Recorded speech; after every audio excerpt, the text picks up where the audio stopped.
Hi guys, this will just be a quick update of what's going on in my little orchid corner here in this nice wee house. First stop will be this hybrid. This hybrid here is a has got some Schilleriana traits to it. It decided to give me two primary spikes in, but with few flowers, which is fine.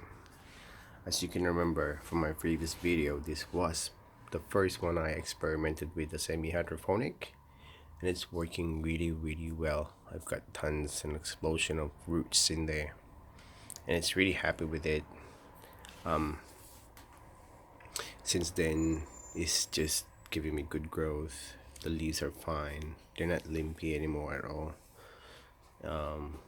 The newest leaves are rounded, fat, not really long anymore. I guess they're really getting ample light from this place, this area where it's at right now. So I'm happy with that. Next one is the this hieroglyphica. This wasn't really doing anything, and I thought of really removing it. Cutting out one of the spike when I just got it, because it's just stale. It's not doing anything. But later on, it decided to bloom from these two spikes. This get longer. It wasn't really doing anything, but this was getting longer. There was this little new leaf during that time. But now it stopped blooming. All the blooms already drop off. It decided to grow. I am getting many fat roots, active roots now going, and there's another new leaf in here. The only thing I noticed is it doesn't really grow as big as this older leaves, so I think it's still under the stress. So I'm assisting it with just growing fertilizer now, with a bit of the seaweed extract thing that I will do um, in in replacement of the normal growing fertilizer. Guys wanna see it? The roots are really fat and everywhere now, and it's happy with the semi hydroponics. This is the Sogo gigantea.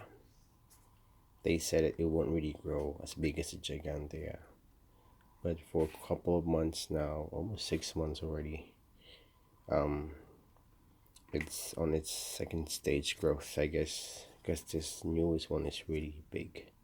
It's curling down, but it's a healthy new leaf.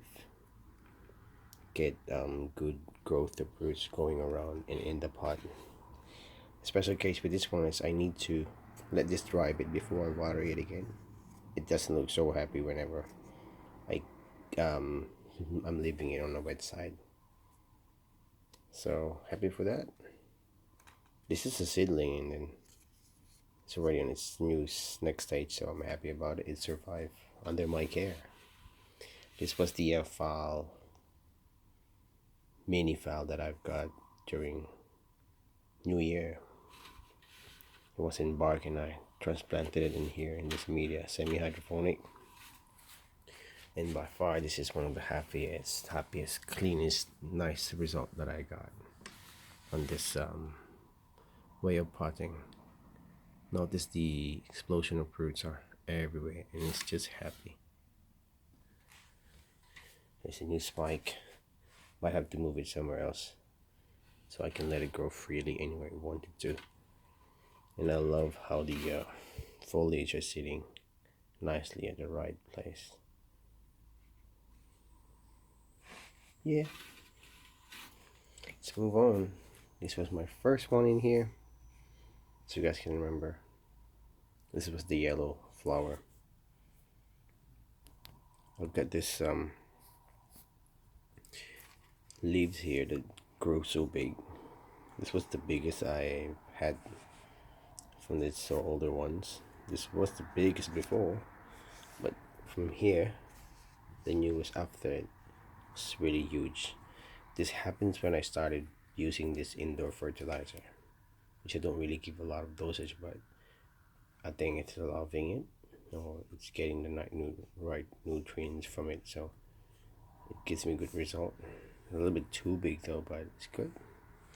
One thing is, it decided to grow 3 flower spikes from this old spike that I decided to just leave there. It's exciting because I've never had 3 coming at the same time. Secondary spikes, 3 secondary spikes. Alright, now this is the Neophoenicia falcara. This is the first one that I've got of this type. They said they changed the name. It's doing great. It's okay. It's supposed to be doing much better now, but then it has a setback. It had a setback because I had to reposition the plant because it was not stable. But now it's good. There's a new root growing in there on top. There's 2 new leaves. Alright. This is exciting, and I can smell it from here after the sunlight. This is the Princess Kayulani. Stunning. I got 3 flowers this time. 1 already fell off, and there's still 2 left. Look at the markings and the details of the flowers. Really good, and I can smell it from here. I think I don't really smell it usually because I'm always out working. This time I'm free, so I get to enjoy it. Almost 6 months now as well, and it's loving the semi-hydroponic. It's growing everywhere. So I would do watering every 7 days. I would soak them if I could, and also leave a water in the reservoir level over here. Yeah, it's strong scent. Next is this hybrid of Schilleriana and Sinying Maki. This has got a higher percentage of the Schilleriana.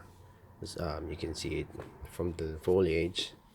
And these 2 are the newest leaves, and look at the patterns. They are more defined. From the variegation, you can see that I got a good 2 new leaves growing compared to the old ones who don't get much perfect looking pattern, but this time it's really good. Since I've got this plant, I never really changed the potting medium. I left it in this moss, and I only water it once it's dry, pretty much bone dry, 2 weeks. And yeah, you can really tell the traits of the Schilleriana. It loves growing this grayish, long, snaky looking roots, and they're everywhere. They're thin and they're just growing everywhere, spreading everywhere. It looks happy. I'm not really waiting for the bloom. I just want more leaves. Finally, I got 2 good ones. It takes a while for it to grow new ones. That's why it's really risky when you're down with 2, because that's where they're really getting their energy from. And this is good, doing good. Next is the Bellina Blue. You know how I love the Bellina, and finally I've got one. This was a seedling of that size from this old leaves, and I get it to grow this big now. So on its newer stage of growth, it's doing perfectly well.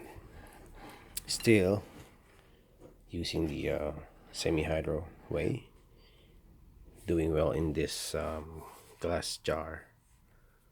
I got this packaging tape to cover up the sunlight so I don't get too much algae growing inside, and it's working fine. Good thing about this one I bought is it won't leave so much adhesive on the glass. No, actually it doesn't leave anything. You can just peel it off and put it back. It works. Even you get wet, it's okay. So good thing I found this. It looks ugly, but I'm getting the right growth I need for it, so it's cool. So you got enough, perfect number of leaves, 3 here and 4. So yeah, because it's gonna be shutting this one off, so perfect. Keeping it on a growing fertilizer, and the room here is pretty insulated. It's winter here in New Zealand now, in Christchurch, but we have a good house and a good heater, so I can keep following the stage where they are at right now. So I'm doing a growing fertilizer for those growing ones, and a little bit of blooming in the Epsom salt fertilizer for those blooming ones. This is the Conus cervi. This is crazily growing and happily growing in here. Got tons of new, they grow this fat roots. I've got many of them right now.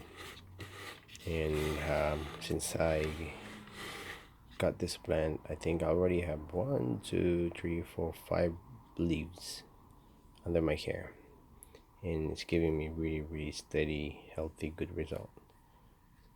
No complaint.